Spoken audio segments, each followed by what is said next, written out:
आज काळा घोडा लय वाईट पळवला, कसं रक पॉकेट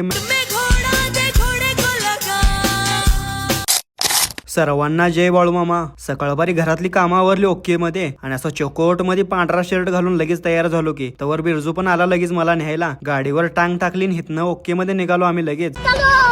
हायवेला लागल्यावर मी घेतला मग काळा घोडा. तंगवाय चालू केला लय जोरात. पळवत पळवत कवा मिरज आलं हे कळालंच नाही. मिरज पास करून आम्ही आलो इथं शोरूम मध्ये. इथं लगेच अपॉइंटमेंट काढली. इथं कळालं लगेच आमचा नंबर यायला 4 वाजल म्हणून. मग आता बसून काय चालत नाही म्हणताना चालत निघालो लगेच आम्ही विजयनगर चौकात. ऊन लय पडलं तर गार होऊन येऊया म्हटलं. इथं आल्यावर बुक्का उठवला ओके मध्ये फालो द्यायचा. ऊन लय पडलं तर. आणि तुम्हाला सांगायचा विषय म्हणजे 1 किलोमीटर चालत आलोय आम्ही खास गार प्यायसाठी विजयनगर चौकात. आणि मित्रांनो तुम्हाला हे विजयनगर स्टॉप मधल्या ह्या बिल्डिंगचा विषय माहित असला तर कमेंट करून नक्कीच सांगा. इथनं निघालो आम्ही लगेच शोरूम मध्ये. शोरूम मध्ये आल्यावर गाडी पण तयार झालती. असं बिल घेतलं आणि घरी निघायला फारच वेळ झालता. घरात गेलो आता फुलच पडणार आहेत माझ्या अंगावर.